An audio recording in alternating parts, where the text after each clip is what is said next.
Viewers, চা খেতে খেতে আপনাদের সাথে আমার একটা এক্সপিরিয়েন্স শেয়ার করি। কি হয়েছিল, বেশ কিছুদিন আগে খুব নাম করা একটা পেজ, মুসলিম শাড়ি, আমি খুঁজেছিলাম যে ঈদের সময় আর কি, রোজার ঈদের সময়। তো দাম জিজ্ঞেস করি, তারা আমাকে দাম বলে 8,500 টাকা।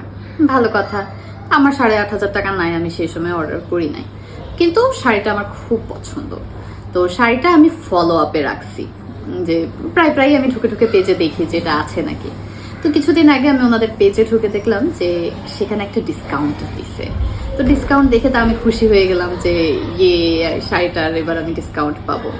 তো আমি তাদেরকে মেসেজ করলাম যে এই শাড়ির ছবিটা দিলাম, ছবি দিয়ে মানে প্রাইস বলবো কি না বলবো কোনো কথা লেখার আগে ওনারা সাথে সাথে আর কি দাম লিখে পাঠাইছে 8,500।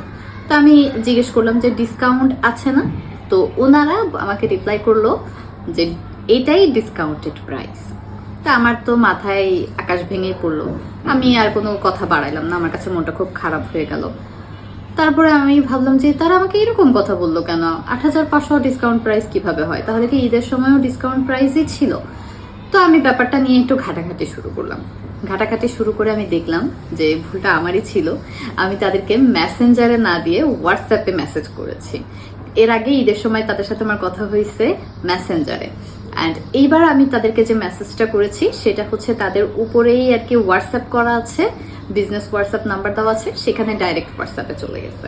তো সেই হোয়াটসঅ্যাপে তারা 8,500 টাকা প্রাইস বলেছে। এইবার আমি ঢুকলাম মেসেঞ্জারে যখন আমি শাড়িটার ছবি আবার আর কি দিয়ে জিজ্ঞেস করলাম, আপু এটার দাম এখন কত?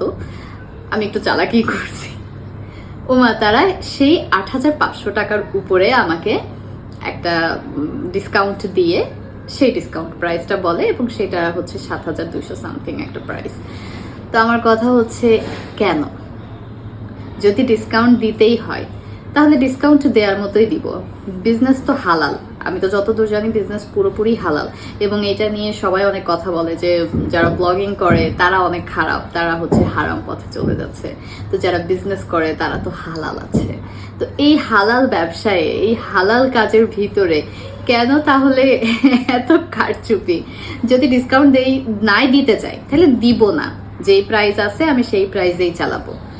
যদি ডিসকাউন্ট দিতে হয় তাহলে তখন আমার উচিত যে আমি অরিজিনাল প্রাইসটা উল্লেখ করব, তার উপরে আমি যে ডিসকাউন্ট দিয়েছি সেই অ্যামাউন্টটা উল্লেখ করব, এবং তারপর ডিসকাউন্ট প্রাইসটা উল্লেখ করব। আরও একটা পেজে দেখলাম যে বেশ কিছুদিন আগে সে পেজে আমি সেই ড্রেসটার দাম জিজ্ঞেস করেছিলাম, তারা আমাকে 3,900 সামথিং বলেছিল, এবং তাদের পেজে একেবারে বড় করে লেখা আছে, প্রত্যেকটা পেজে মানে পোস্টে লেখা আছে এই ড্রেসের উপর 50% ডিসকাউন্ট। তো যেই ড্রেসের দাম তাহলে হচ্ছে 4,000, স্বাভাবিকভাবে সেই ড্রেসের দাম 2,000 টাকা হয়ে যাওয়ার কথা না, সেই ড্রেসের দাম হচ্ছে 3,000। ওইটাতে নাকি আর কি ডিসকাউন্ট একটু কম, অন্যগুলোতে নাকি 50% ডিসকাউন্ট। মানে কেন এসব লুকোচুরি, কেন এসব কারচুপি? যেটাতে যত পার্সেন্ট ডিসকাউন্ট দেওয়ার পরে আমি মানলাম যে শুরুতে যে প্রাইসটা, সেই প্রাইসটা আপনারা বললেন না, যাতে এঙ্গেজমেন্টটা বাড়ে, পেজের এঙ্গেজমেন্ট ইনক্রিজ করে, সেই জন্য আপনারা এই ব্যাপারটা করে রাখলেন, ঠিক আছে, ওকে। কিন্তু যখন ডিসকাউন্ট দিচ্ছি তখন আমি আগের প্রাইসটা না বলে ডিসকাউন্ট কত পার্সেন্ট দিচ্ছি এবং আফটার ডিসকাউন্ট প্রাইসটা কত আসতেছে সেটা তো ডেফিনেটলি উল্লেখ করতে হবে। সেটা উল্লেখ না করলে তো এটা কোনোভাবে ডিসকাউন্ট হলো না, এটা তো মানুষের সাথে 2 নাম্বারই করা। আর যদি ডিসকাউন্ট দিই সেটাও না উল্লেখ করি, তারপরেও নিজের সৎ থাকার, নিজের জায়গা থেকে সৎ থাকার তো একটা ব্যাপার আছে, তাই না? এইগুলো আসলে করা উচিত না। যেটা সৎ, যেটা হালাল, সেটা হালাল ভাবে করা উচিত। আমি সকল ব্যবসায়ীদের দৃষ্টি আকর্ষণ করছি এবং সবাইকে বলবো আপনারা সঠিকভাবে সততার সাথে ব্যবসা পরিচালনা করুন এবং আমাদেরকে ঠকানো বন্ধ করুন। ধন্যবাদ।